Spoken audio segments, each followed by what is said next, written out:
오늘 예레미야 31장을 읽었는데요. 우리가 계속 지금 창세기부터 요한계시록까지 성경 전체에 대한 이야기를 하려고 하는 거예요. 근데 지금 성경 권수로 따지면 절반을 넘어온 건데, 이스라엘의 역사를 통해서 하나님께서 우리에게 구원을 어떻게 베푸시는지를 계속 살펴보고 있습니다. 특히 이제 예레미야서 오늘 읽은 본문의 제목에서처럼 새 언약이라는 말을 하는데요. 성경 전체에서 너무나 중요한 단어이고 성경 전체 역사 속에서 하나님의 구원을 이해하는 데 있어서 아주 중요한 단어입니다. 개념이에요. 그래서 여러분들이 항상 그렇지만 설교를 잘 듣지만 오늘 설교는 더 잘 들으셔야 돼요. 그래서 좀 성경이 말하고 있는 구원이 이런 의미에서 중요하고 이런 의미에서 은혜구나, 이걸 딱 느낄 수 있으면 참 좋을 것 같습니다. 너무 중요하기 때문에 제가 사실은 굉장히 부담이 되는 본문이기도 해요. 사실 제가 웬만하면 설교 부담 안 갖고 막 쉽게 하는데 근데 며칠 전부터 계속 잠이 안 오더라고요. 너무 부담스러운 본문을 맡아가지고. 뭐 전도 목사님이 하시는 본문도 다 중요한 본문이에요. 근데 제가 특히 이 예레미야서의 이 31장은 제가 개인적으로 예레미야 선지자를 존경하기도 하고 개인적으로 존경하는 분이시기도 하고, 또 이 본문이 성경에서 새 언약, 예수님이 맺으신 새 언약을 말하기 때문에 굉장히 무겁기도 하기 때문에 제가 마음으로 부담을 갖고 여러분들 앞에 섰습니다. 오전에도 11시 예배 설교를 했는데 이 원고하고 상관없이 처음부터 끝까지 가가지고 오늘은 어떻게 될지는 잘 모르겠어요. 제가 서론이 길었습니다. 제가 본래 이렇게 서론 길지 않은데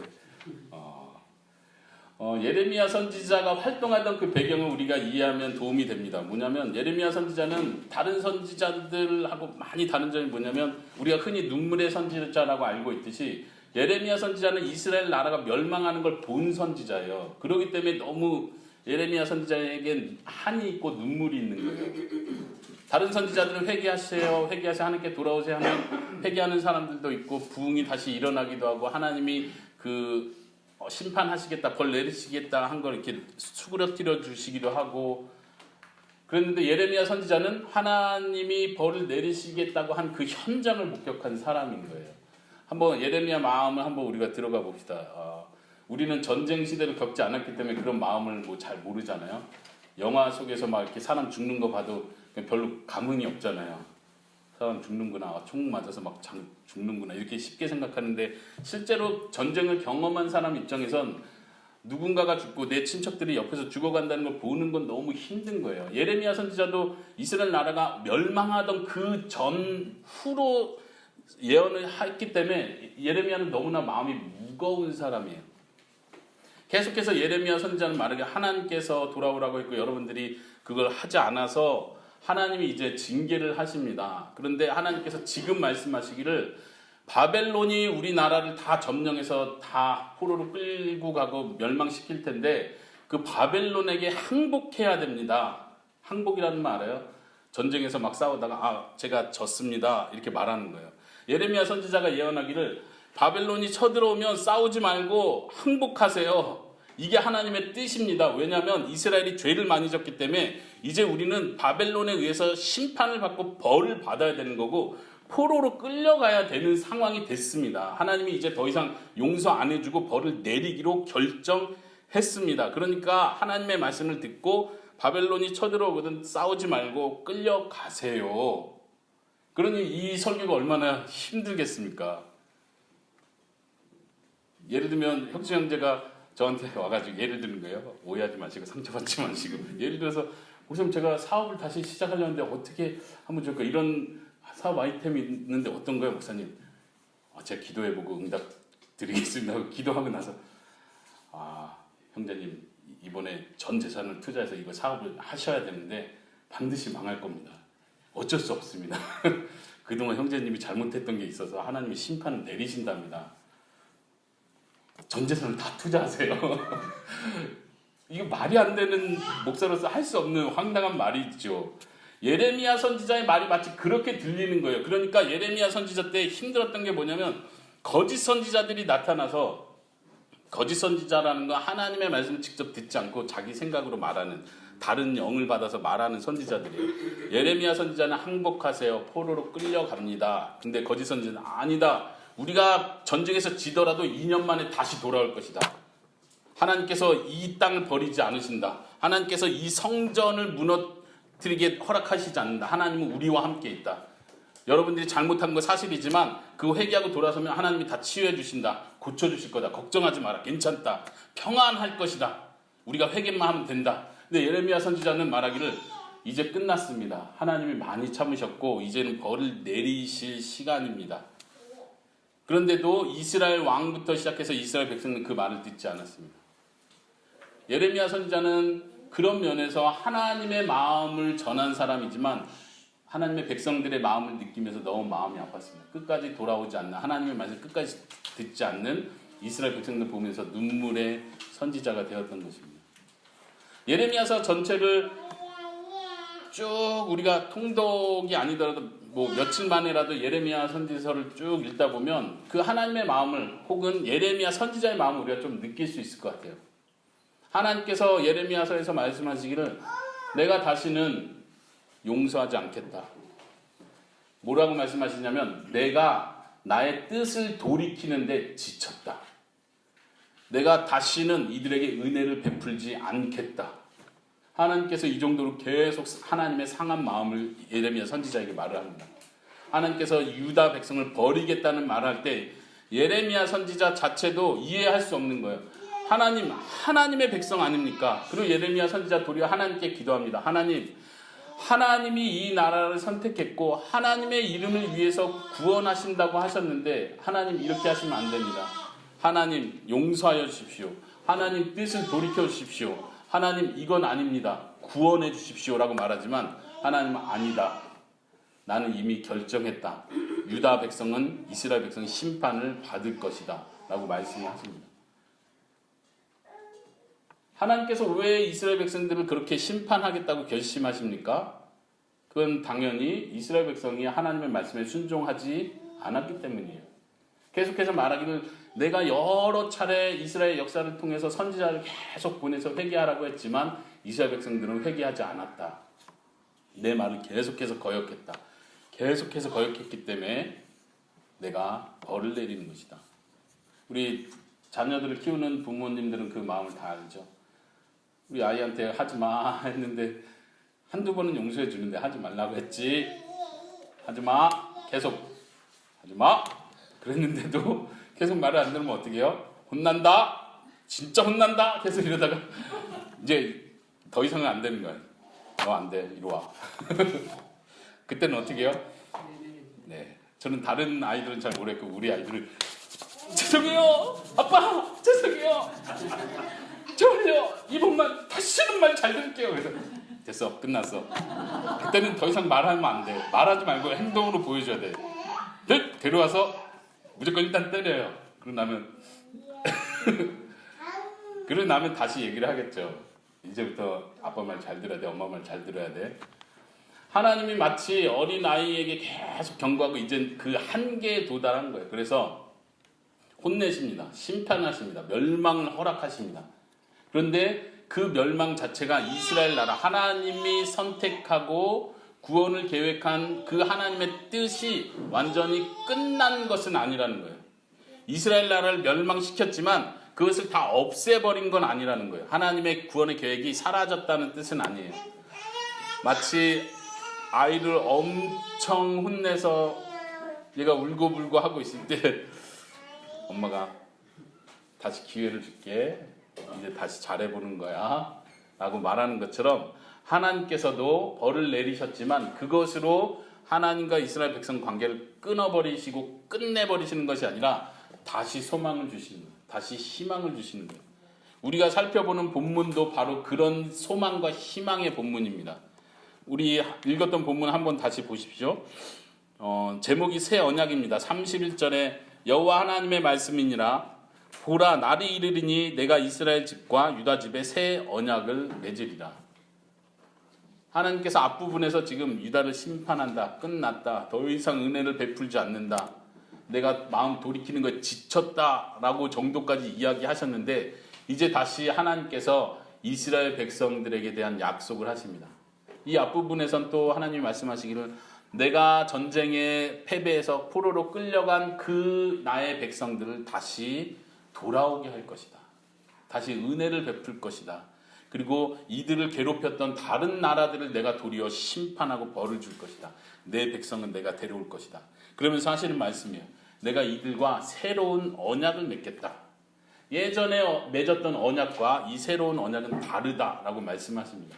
오늘 우리가 옛날 언약과 새 언약의 차이를 좀 자세히 살펴볼 텐데요. 오늘 읽은 본문이 그 차이를 자세히 설명해 주고 있습니다. 한번 다시 살펴봅시다. 32절이에요.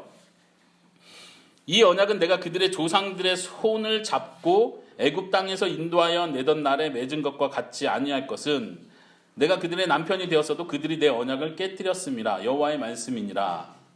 지금 새 언약을 맺겠다고 말씀하시고 옛날에 맺은 언약에 대해서 이야기를 합니다. 옛날에 맺은 언약은 어떤 언약이에요? 최은총?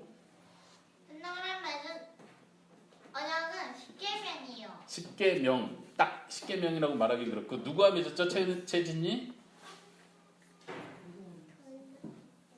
돌로 만들었어요. 네. 옛날에 맺은 언약은 지금 여기서 표현한 것처럼 이집트 땅에서 인도하여 내던 날에 맺은 언약. 이거는 분명히 모세와 맺은 이스라엘 백성들과 하나님께서 시내산에서 모세를 통해서 맺었던 그 언약을 가리킵니다. 이건 옛날 언약이라고 지금 표현을 하고 있는 거예요. 옛날 언약 그렇게 맺었는데 그것은 너희가 이스라엘 백성들이 깨뜨렸다. 언약이 깨졌다.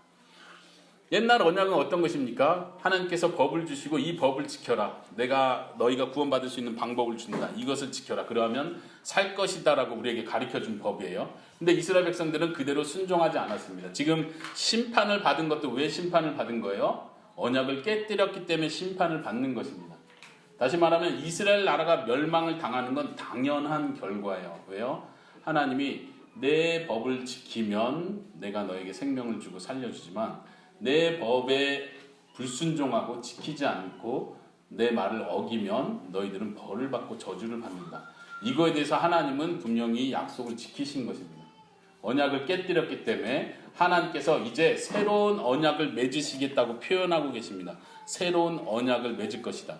근데 이 옛날 언약과 새 언약은 어떤 차이가 있습니까? 한번 33절을 보세요.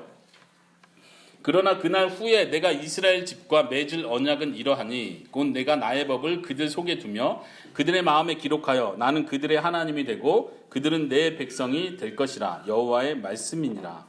옛날 언약과 새 언약의 큰 차이가 여기서 표현되고 있습니다. 나중에 이 언약을 맺을 텐데 그 언약은 모세와 맺은 언약과 어떤 면에서 큰 차이가 있습니까? 모세와 언약을 맺을 때 모세를 통해서는 하나님께서 하나님의 법을 돌에다가 새겨주셨습니다. 우리 은총이가 말한 십계명 그리고 돌에 새긴 그 계명이에요. 그게 옛날 언약이에요. 십계명만을 가리키는 것이 아니라 구약에 나온 레위기, 민수기에 계속 나오는 출애굽기에 계속 나오는 하나님의 그 모든 법들을 다 가리키는 거예요. 이렇게 해야 너희가 거룩해질 수 있고 이렇게 해야 내 백성이 되고 이렇게 하지 않으면 내 백성에서 끊길 것이고 저주를 받을 것이고 내 말을 듣고 나를 사랑하고 내 명령에 순종하면 너희가 복을 받을 것이다. 생명을 얻을 것이다.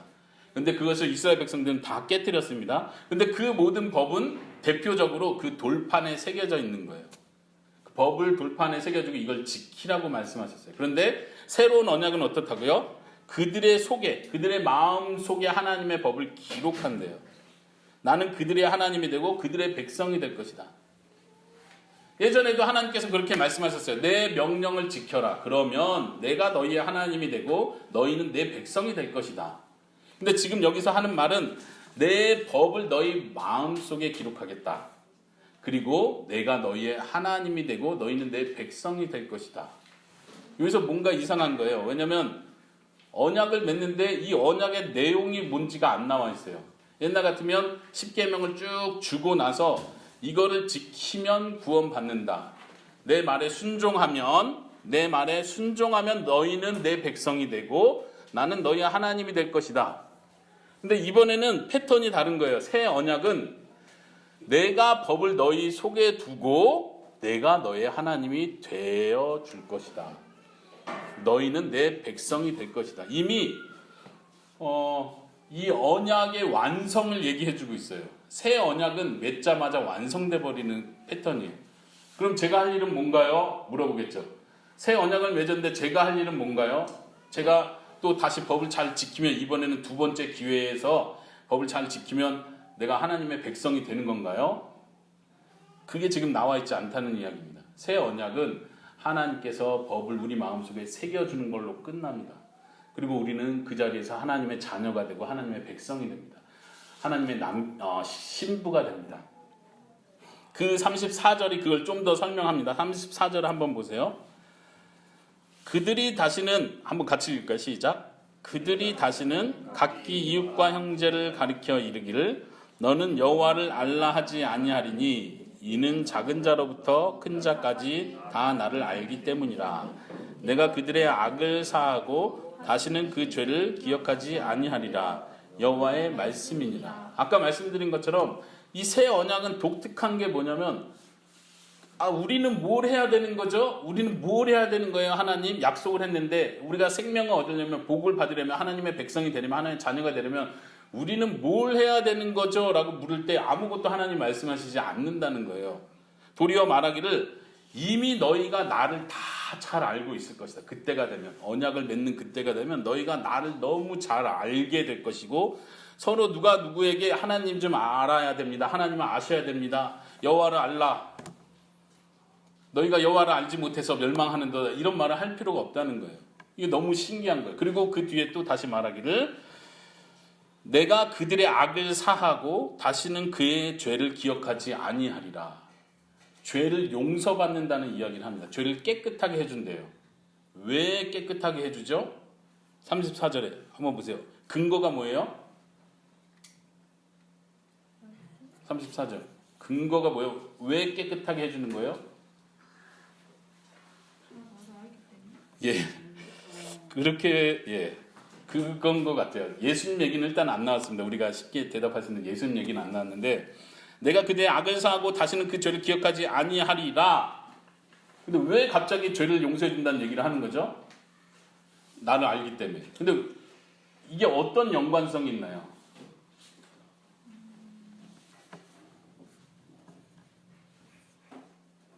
여기에 새 언약의 신비가 들어있습니다. 이게 신비예요. 새 언약의 특징은, 옛 언약은 우리가 이해하기가 아주 쉬워요. 하나님의 말씀 잘 들어. 그러면 너 생명을 얻고 구원을 받는 거야. 오케이? 네, 알겠습니다. 하나님 말씀 잘 들을게요. 순종할게요. 하나님 법을 지킬게요. 최선을 다하겠습니다. 오케이, 그래 해보자. 그래서 다 실패를 한 거예요. 아무도 이스라엘 백성들 중에 어느 누구도 하나님의 법을 다 지켜서 구원받은 사람이 없는 거예요. 생명을 받은 사람이 없는 거예요. 근데 새로운 언약을 맺겠다고 하고 나서 하나님께서 하시는 말씀은 내가 너를 용서할게. 그리고 내가 너의 하나님이 되어줄게. 그러면 저는 뭐 해야 되는 거예요? 제가 할 일은 뭐죠? 내용이 없어요. 예를 들면 우리가 계약을 합니다. 월세 계약을 하는데 집 주인은 나에게 이 월세 방을 제공해 주는 거예요. 그리고 나는 집 주인에게 월 한 40만 원씩 돈을 줍니다. 이게 계약이에요. 약속이에요. 언약이라고 할 수 있어요.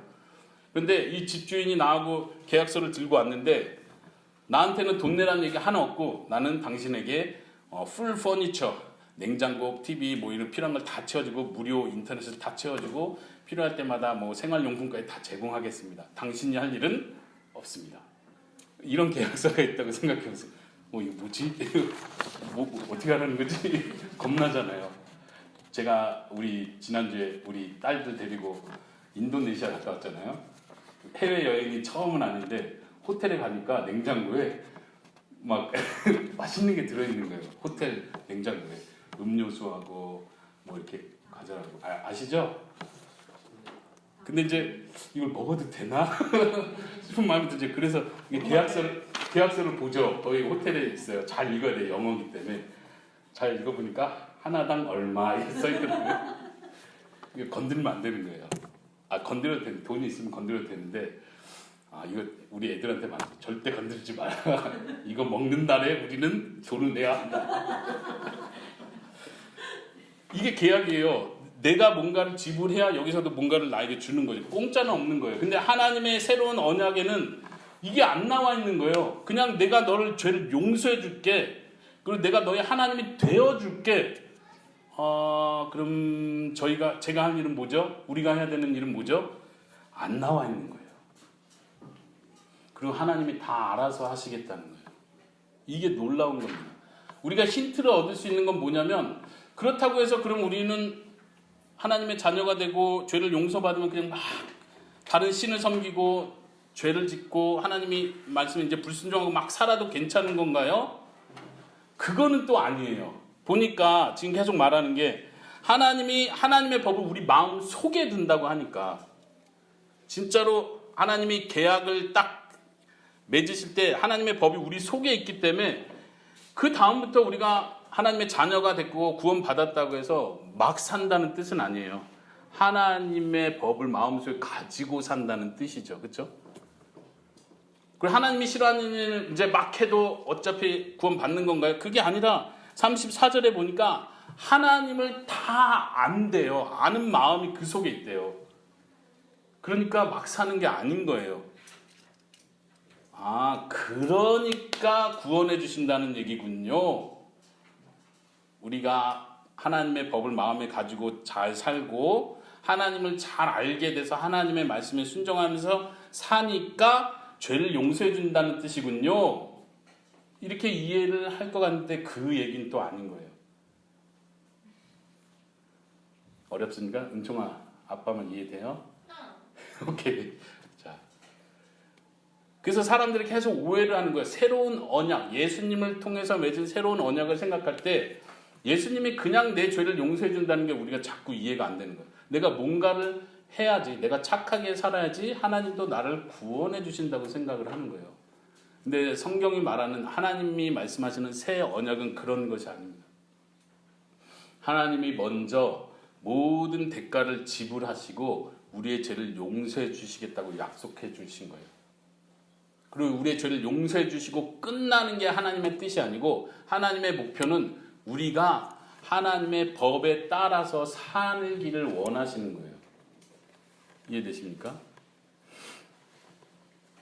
이거를 좀 구분시키기 위해서 제가 옛 언약과 새 언약을 좀 비교해서 설명을 할게요.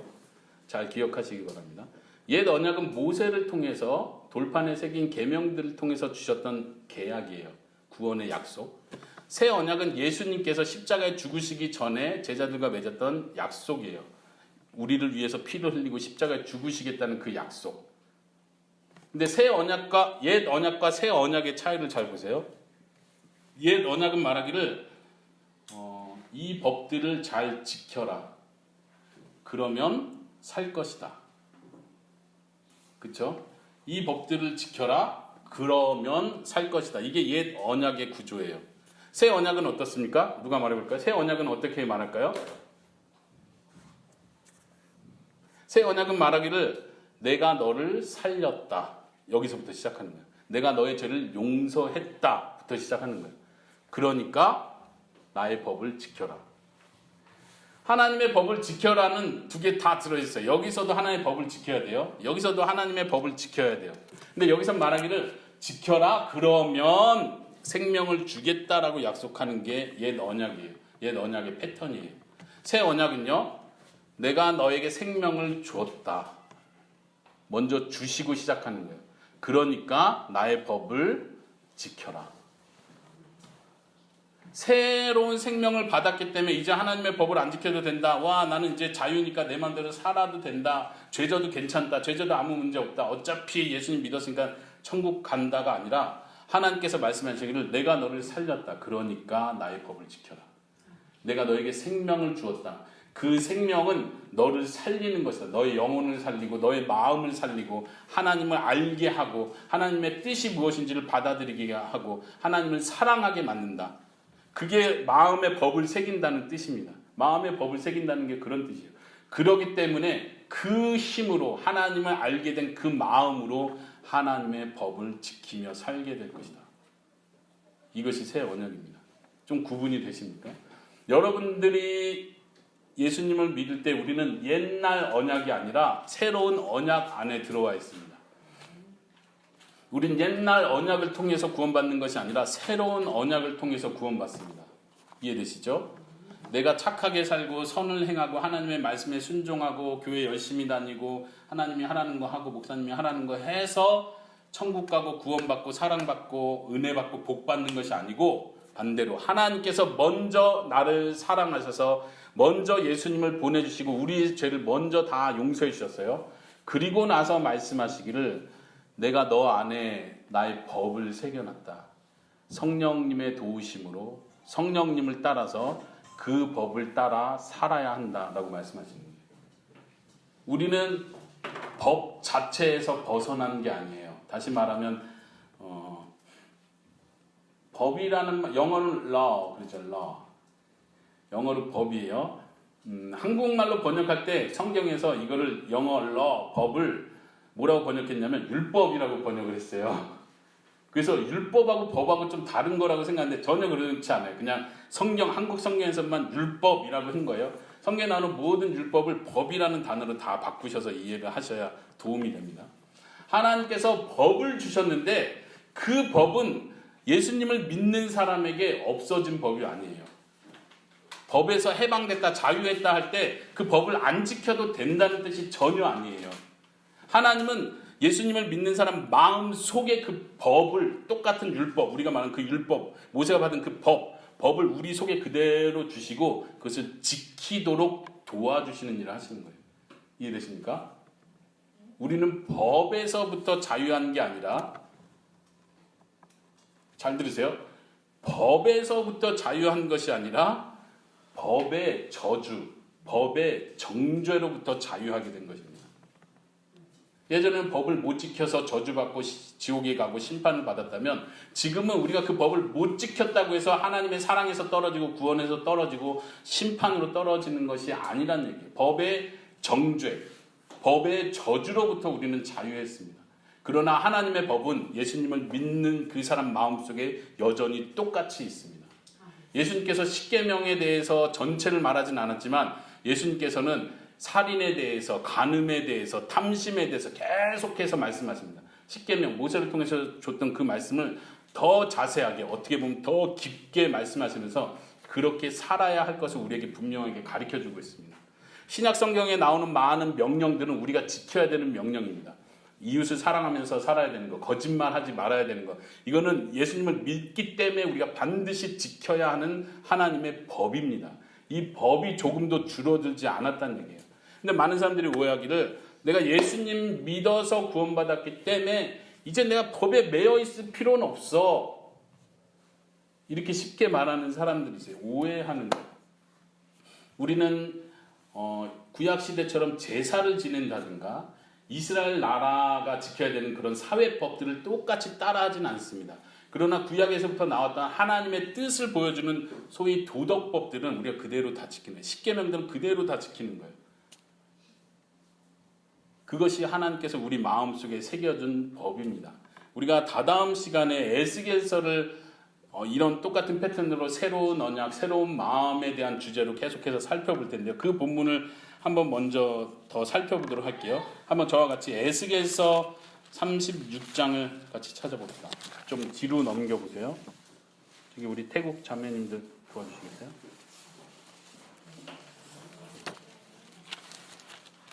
네, 에스겔서 36장입니다.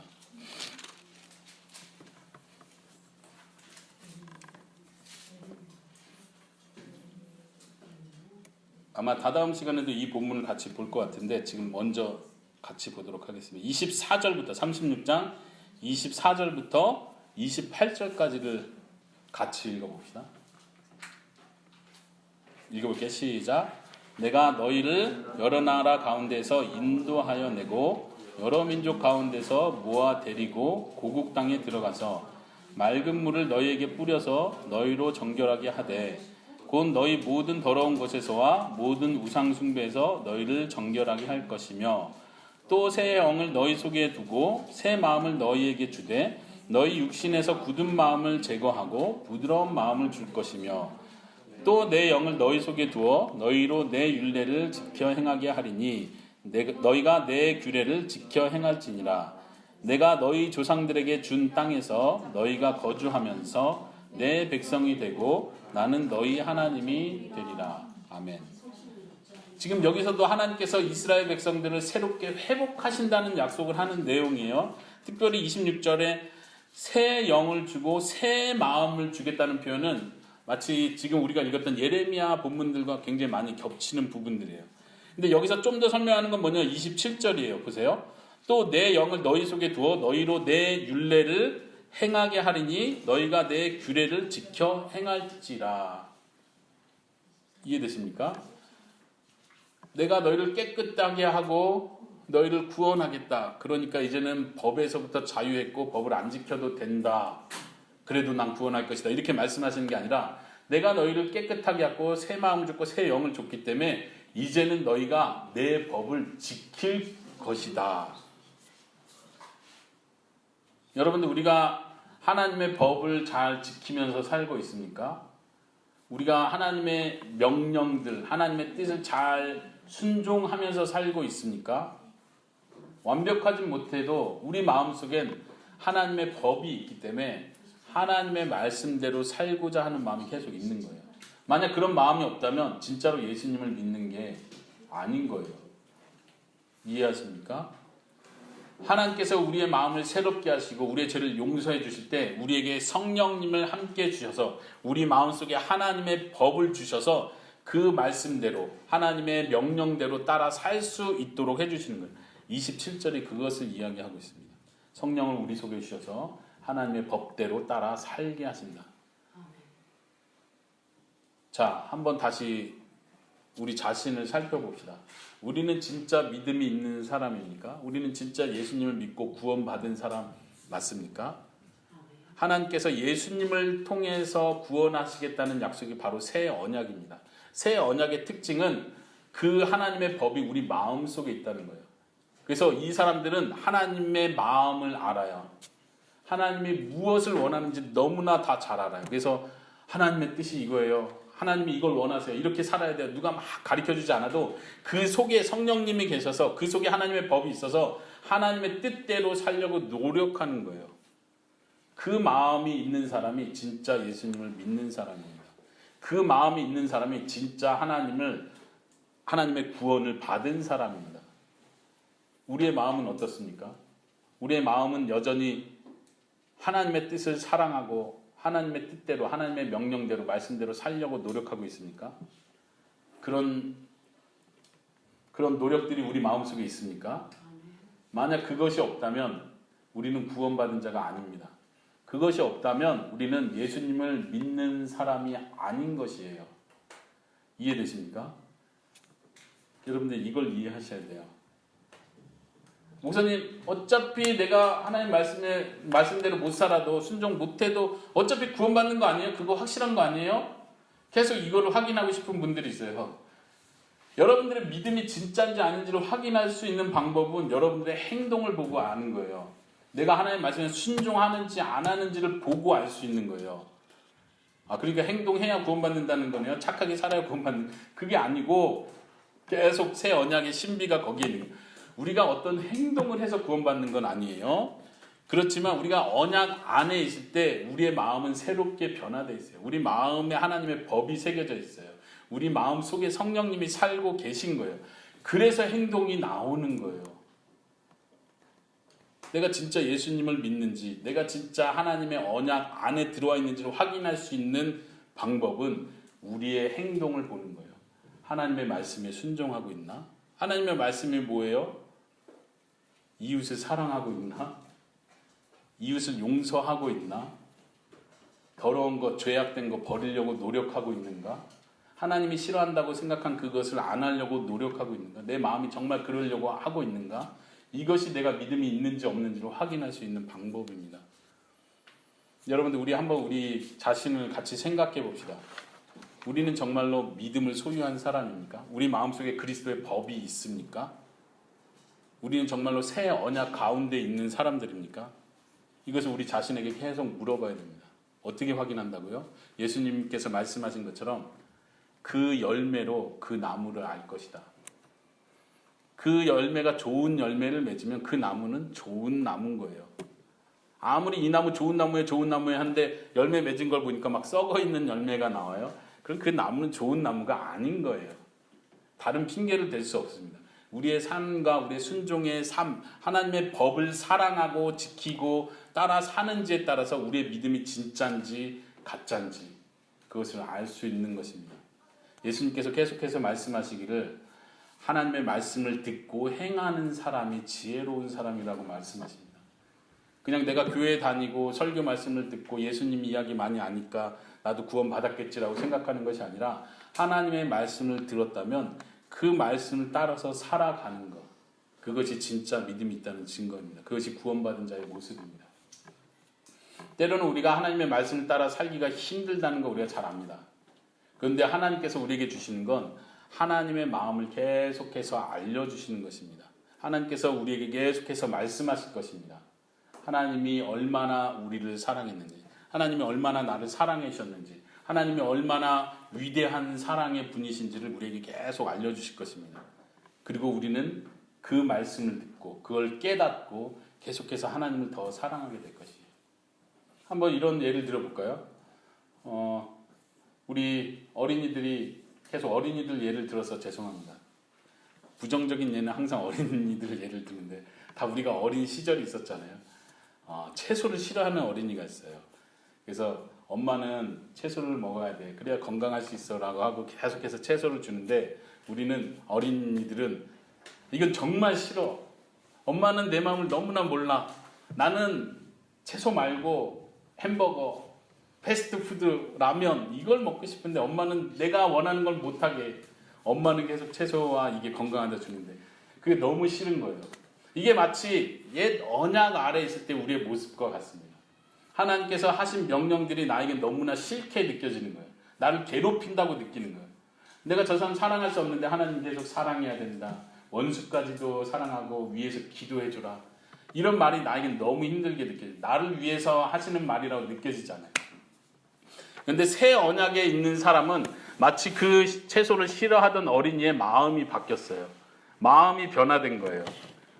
그래서 이 아이가 채소를 사랑하게 된 거예요. 한번 생각해 보세요. 채소를 사랑하는 어린이 봤습니까? 네. 누구죠? 진입 안에 있어요? 채소 사랑하는 친구가 진입 안에 있나요? 이 아이의 마음이 바뀌어서 엄마 난 채소가 너무 좋아요. 그래 채소를 먹어야 건강하다. 엄마 맞아요. 난 채소 너무 좋아요. 요즘에 힘이 세진 것 같아요. 너무 기뻐요. 엄마는 나를 위해서 이렇게 채소를 많이 주시네요. 마치 새 언약 아래 있을 때 우리는 하나님께서 우리에게 주시는 법들이 사랑스러워 보이는 거예요. 나를 위한 법이라는 걸 알게 되는 거예요. 누군가를 사랑하는 게 나에게 힘든 일이 아니라 내가 모든 걸 다 내려놓고 이 사람을 순수하게 사랑할 때 내가 얼마나 큰 행복을 느끼게 되는지 알게 되는 거예요. 하나님이 나를 위해서 이 좋은 법을 주신 거구나. 하나님이 나를 사랑하시기 때문에 이렇게 하라고 생명의 길이 무엇인지를 가르쳐 주는구나. 이것을 알게 됩니다. 여러분들 시편 1편의 말씀을 잘 아시죠? 복 있는 사람은 행복한 사람은 이렇게 이야기를 시작합니다. 어떤 사람입니까? 악인의 길을 쫓지 아니하며 죄인의 길에 서지 아니하며 또 오만한 자의 자리에 앉지 아니하고 또 율법을 즐거워하여 주야로 묵상하는 자. 그 부분을 한번 생각해요.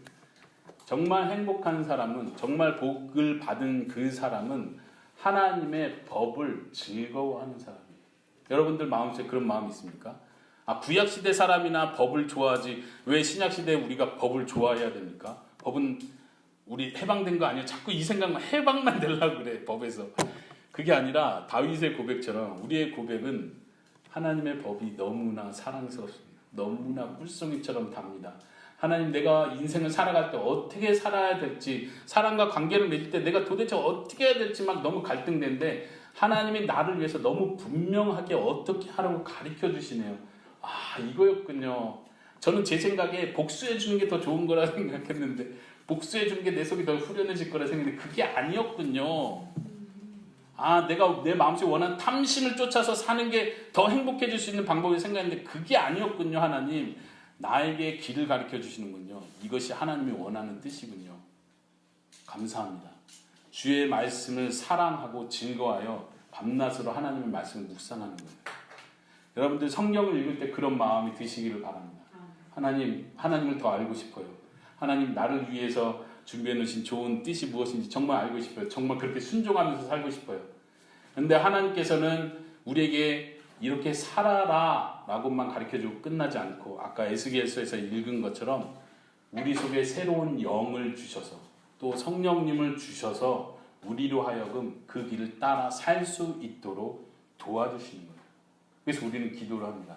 하나님의 뜻대로, 하나님의 명령대로, 하나님의 말씀대로 살 수 있도록 힘을 주세요. 성령님 도와주세요. 제 힘으로는 할 수 없으니까 하나님 도와주세요. 하나님께서는 우리가 그렇게 살 수 있도록 성령님을 보내주신 것입니다. 그것이 우리에게 너무나 큰 복이에요. 새 언약이 우리에게 큰 복인 이유가 거기에 있습니다. 우리를 먼저 구원해 주시고 우리가 어떻게 살아야 될지를 알려주시고 그리고 그렇게 살 수 있도록 우리에게 성령님을 주셨습니다. 우리는 단지 그 은혜를 받아 누리기만 하면 돼요. 하나님 나에게 성령님을 더 부어주세요. 내가 이 사람을 사랑하고 용서하는 게 쉽지 않습니다. 성령님 나에게 큰 마음을 주셔서 이 사람을 사랑하고 용서하고 사랑 관계에서 기쁠 수 있도록 도와주세요. 하나님 내가 세상을 쫓아가면서 자꾸 욕심이 생기고 더 높은 자리에 올라가고 싶어지고 더 좋은 걸 가지고 싶어지는 마음으로 계속 사로잡히는데 하나님 내 마음에 하나님으로 충만한 마음을 가질 수 있게 해주세요. 그래서 세상에 어떤 것도 부럽지 않을 수 있는 그런 마음을 나에게 주세요. 성령님께서 그렇게 해주실 것입니다. 하나님께서 우리의 마음을 계속해서 바꿔주실 것입니다. 이것이 우리가 누릴 수 있는 새 언약의 축복입니다. 우리 모두가 이 새 언약의 축복을 누릴 수 있기를 바랍니다. 이 시간 같이 기도하도록 하겠습니다. 기도할 때 이렇게 기도합시다. 하나님께서 우리에게 주신 이 새 언약의 축복이 얼마나 큰 것인지 알게 해주세요. 하나님 내 마음에 하나님의 법을 주시고 하나님의 법을 사랑하고 즐거워할 수 있는 마음을 주세요. 이렇게 기도합시다. 성령님 나를 도와주세요. 하나님의 마음을 더 알아가는 사람이 되게 해주세요. 하나님의 뜻대로 순종하는 사람이 되게 해주세요. 우리 간절한 마음으로 이렇게 기도하도록 하겠습니다.